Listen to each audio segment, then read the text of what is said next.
एक बच्चे ने प्रश्न किया था कि गुरुजी, जब मैं आपकी वीडियो देखती हूँ तो मेरे शरीर में वाइब्रेशन होनी शुरू हो जाती है, रोंगटे खड़े हो जाते हैं, आंखों में आंसू आना शुरू हो जाता है और ऐसा लगता है कि कुछ ऊर्जा मेरे शरीर में प्रवेश कर रही है। तो ऐसा मेरे साथ क्यों हो रहा है? तो आज मैं इस प्रश्न का उत्तर आपको देने जा रहा हूँ कि हमारी वीडियो सुनने से आपके साथ ऐसा क्यों होता है। देखिए, हमारी वीडियो नहीं, अगर कोई एक ऐसा व्यक्ति है जो पूजा पाठी है, जो पूजा पाठ करता है, मंत्र जप करता है, जो प्रभु के चरणों में जिसका ध्यान है, इस वीडियो में मैं अपनी बिल्कुल भी बढ़ाई करने की कोशिश नहीं कर रहा। मैं उन सभी लोगों के बारे में बोलने की कोशिश कर रहा हूँ जो भगवान के चरणों में अपना मन लगाए बैठे हैं, जिन्होंने भगवान को सर्वोपरि मान रखा है। मैं उनकी बात कर रहा हूँ।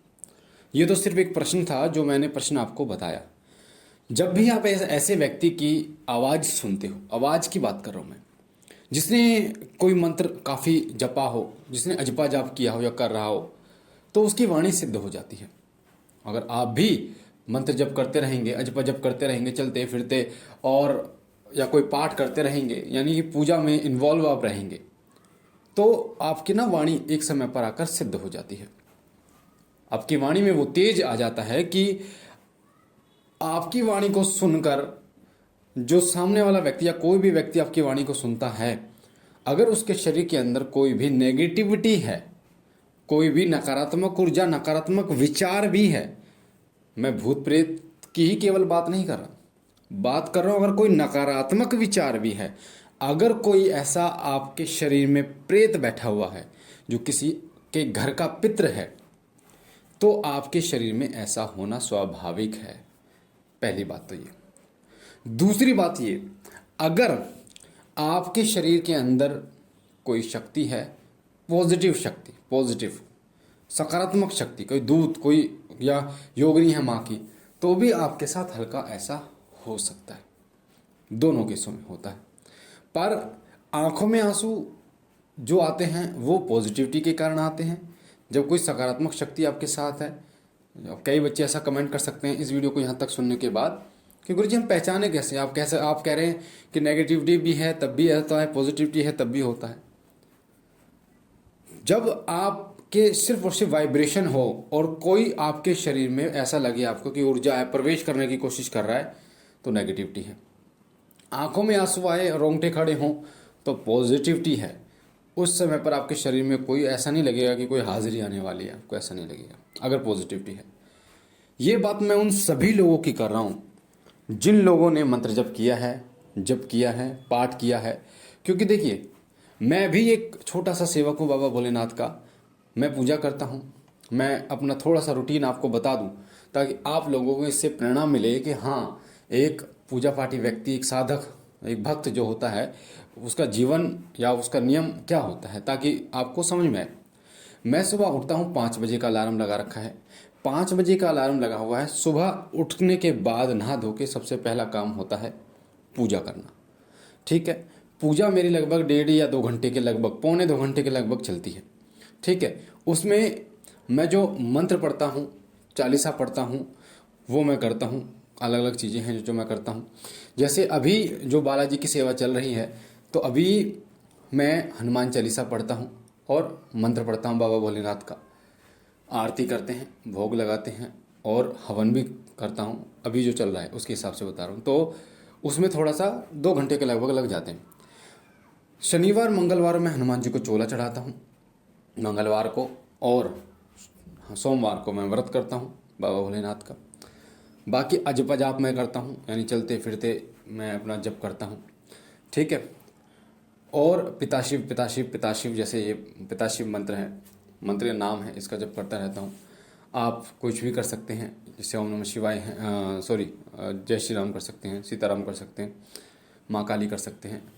तो इस तरीके से मेरा रूटीन होता है। उसी तरीके से शाम को 7 बजे मैं पूजा पर बैठता हूँ। शाम का ये रूटीन है, पर शाम को मैं हवन वगैरह नहीं करता। शाम को सिर्फ चालीसा पढ़ता हूँ, और शाम को जो मैं पढ़ता हूँ 21 चालीसा और आरती कर देता हूँ। ठीक है, ये मेरा रूटीन चलता है। लहसुन, प्याज, मीट, मांस, मछली, दारू, बियर बिल्कुल भी नहीं खाता पीता।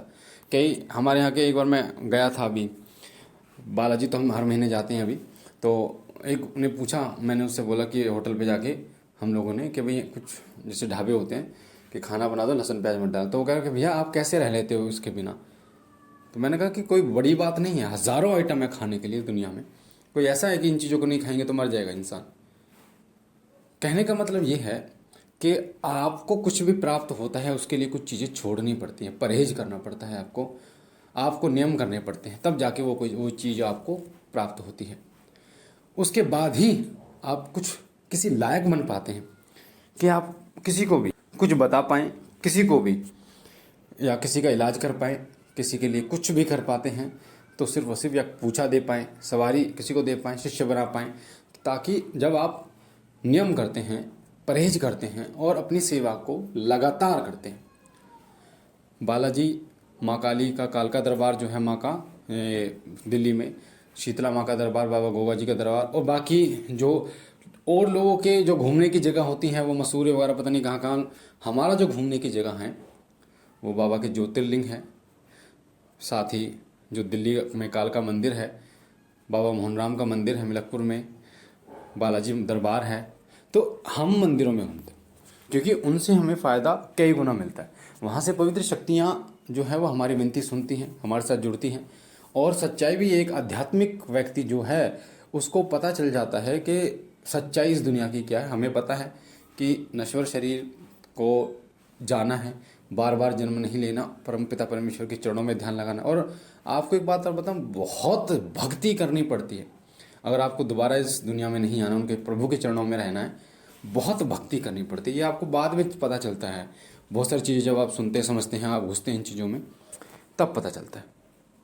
तो कहने का मतलब है, टॉपिक पर आते हैं कि अगर आप किसी ऐसे व्यक्ति की बातें सुनते हैं, जो व्यक्ति जप करता हो, पूजा पाठी हो, जिसके अंदर ऊर्जा हो और जो भगवान के करीब हो। करीब का मतलब मैं ये नहीं कह रहा कि भगवान उसके पास बैठे हों, करीब का मतलब आप भी हो सकते हैं करीब, कोई भी व्यक्ति भगवान के करीब हो सकता है।